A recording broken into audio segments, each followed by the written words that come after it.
चलो आ गए आज अपन फिर से अपनी केमिस्ट्री क्लास में। और देखो अब अपन जो नया चैप्टर चालू कर रहे हैं बच्चों, वो करेंगे केमिकल काइनेटिक्स। केमिकल काइनेटिक्स इसको अपन कहेंगे सी के चैप्टर। दिस इज सी के, केमिकल काइनेटिक्स।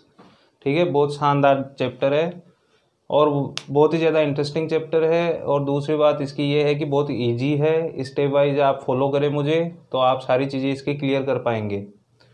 अगर आपने मेरी कोई भी स्टेप मिक्स कर दी, कहीं पे मिसमैच कर दिया या फिर कर दिया इधर उधर, या फिर फोकस होके सुना नहीं, तो ये चैप्टर बहुत टिपिकल भी हो जाता है। ये बात भी ध्यान रखनी है आपको।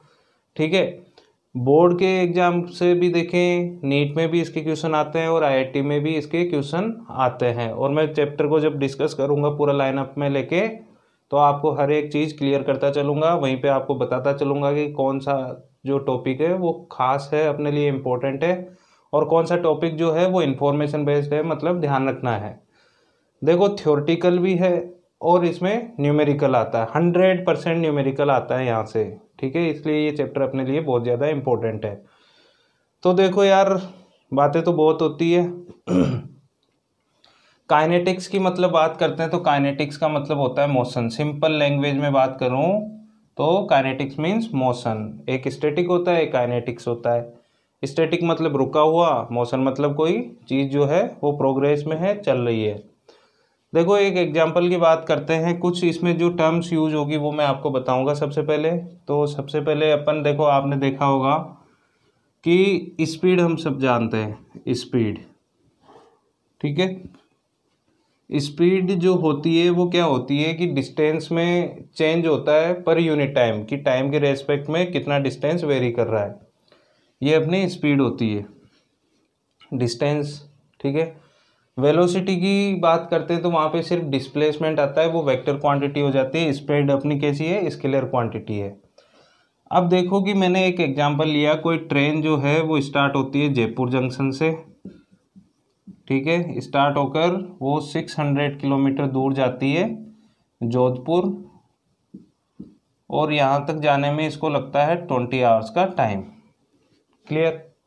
तो मोशन हो रहा है, मतलब काइनेटिक्स की बात हो रही है। तो मैं अगर पूछूं इसकी स्पीड कितनी है, तो स्पीड को मैं ऐसे लिख लेता हूं, तो ये हो जाएगी डिस्टेंस अपॉन टाइम।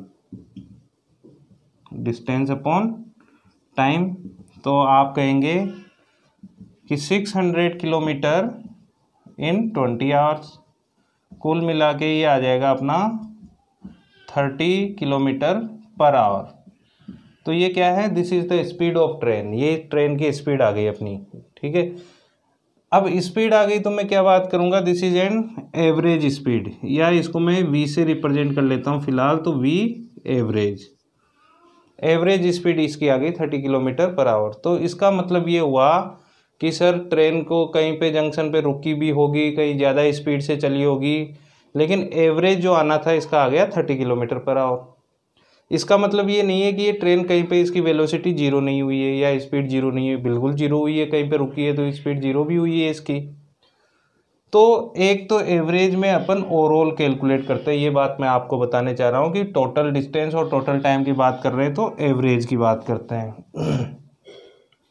और एक होता है इंस्टेंटेनियस। तो वी इंस्टेंटेनियस की अगर बात करो तो वो that is at particular time, at particular time. किसी पर्टिकुलर टाइम पे अगर बात कर रहा हूँ, किसी पर्टिकुलर इंस्टेंट पे अगर बात कर रहा हूँ कि जयपुर से स्टार्ट होने के 5 सेकंड बाद, तो ये पर्टिकुलर एक इंस्टेंट हो गया। ठीक है, तो उस कंडीशन में मैं इसकी स्पीड को वी इंस्टेंटेनियस बोलूँगा।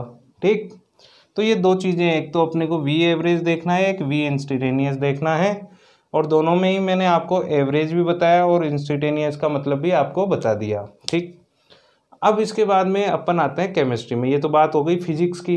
ठीक है, अब आते हैं केमिस्ट्री में। तो केमिस्ट्री में ये जो चैप्टर है बेटा, ये अपना है फिजिकल केमिस्ट्री का। ध्यान रखना, कौन सी केमिस्ट्री का चैप्टर है, फिजिकल केमिस्ट्री का चैप्टर है।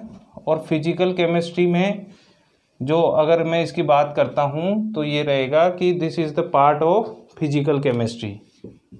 फिजिकल केमिस्ट्री का क्या है, पार्ट है जिसको अपन स्टडी कर रहे हैं। और इसकी डेफिनेशन की अगर बात करूं तो इसमें ये कहेंगे कि this chapter deals with the various changes in chemical reaction with respect to time. यहाँ पे जो भी बात होगी वो होगी with respect to time, time से रिलेट करके अपन बात करेंगे। और जब भी किसी अपन क्वांटिटी को विथ रेस्पेक्ट टू टाइम बात करते हैं तो उसको बोलते हैं अपन रेट। ठीक है, अगर टाइम के रेस्पेक्ट में बात कर रहे हो तो वो क्या होती है, रेट होती है। ये बात ध्यान रखना, ये कहीं पे भी हो तो ये चीज़ है रेट। क्लियर। तो अब अपन बात करते हैं स्पीड ऑफ रिएक्शन की। स्पीड ऑफ रिएक्शन या फिर इसको बोले रेट ऑफ रिएक्शन। ठीक है, इसको मैं लिखता हूँ स्मॉल आर से या फिर ROR से। ये बात भी आपको ध्यान रख लेनी है। स्पीड ऑफ रिएक्शन या रेट ऑफ रिएक्शन एक ही बात है। अब बात को समझना कि मान लो कोई रिएक्शन है जो क्या हो रही है, A से B में कन्वर्ट हो रही है। A क्या हो जाएंगे यहाँ पे रिएक्टेंट और B क्या हो जाएंगे यहाँ पे प्रोडक्ट। ठीक है, अब मान लो कि कंप्लीट ये जो रिएक्टेंट है, इन रिएक्टेंट की मतलब मैं ले लेता हूँ 50 मोल। अब ये टोटल 50 मोल जो है कन्वर्ट हो गए बी में टोटल, तो 50 माइनस 50 तो बचे कितने 0। और इसको ये रिएक्टेंट को कंज्यूम होने में जो है टाइम लग गया 20 मिनट। ठीक है, 20 मिनट में ये 50 कंज्यूम हो गए। तो मैं पूछता हूँ कि बी के कितने बन गए इन 20 मिनट में। पहले बी 0 था, प्रोडक्ट जब रिएक्शन स्टार्ट नहीं हुई तो 0 था, लेकिन जब 20 मिनट पास हो गए तो इसके कितने बन गए 50 मोल। तो ये अपन बात कर रहे हैं टोटल टाइम की। और टोटल टाइम की जब बात करेंगे तो यहाँ पे जो स्पीड आएगी या रेट आएगी वो क्या आएगी, एवरेज रेट आएगी। लेकिन अगर मान लो कहीं पे बात करते हैं अपन किसी पर्टिकुलर टाइम पीरियड पे, कहें कि 10 सेकंड बाद में या 10 मिनट बाद में, तो वो क्या हो जाएगी अपनी वी इंस्टेंटेनियस हो जाएगी। ठीक, अब अगली बात ये भी देखना है कि यहाँ पर किसके रेस टाइम, तो चलो अपन बात कर लेंगे कि टाइम के रेस्पेक्ट में बात करनी है, लेकिन किस चीज़ की बात करनी है कि ऐसी कौन सी क्वांटिटी है जिसको अपन टाइम के साथ में यहाँ पे स्टडी करने वाले हैं। तो वो चीज़ रहेगा अपना कॉन्सेंट्रेशन ऑफ रिएक्टेंट्स, और we can say that the concentration of products. Basically यहाँ पे जो बात होनी है वो कॉन्सेंट्रेशन, या कहें कि चेंज इन कॉन्सेंट्रेशन, क्योंकि चेंज होगा तो change in concentration with respect to time, कि टाइम के रेस्पेक्ट में क्या कॉन्सेंट्रेशन में चेंज आ रहा है, तो वही क्या हो जाएगा अपना R हो जाएगा, रेट ऑफ रिएक्शन। ठीक है, ये बात किस किस को समझ में आ गई भाई, कमेंट बॉक्स में मुझे लिख के बताएं कि रेट ऑफ रिएक्शन का मतलब होता है कि change in concentration of reactants और प्रोडक्ट्स। या तो रिएक्टेंट्स की बात कर लो, क्योंकि जितना रिएक्टेंट कंज्यूम होगा उतना ही तो प्रोडक्ट प्रोड्यूस होगा।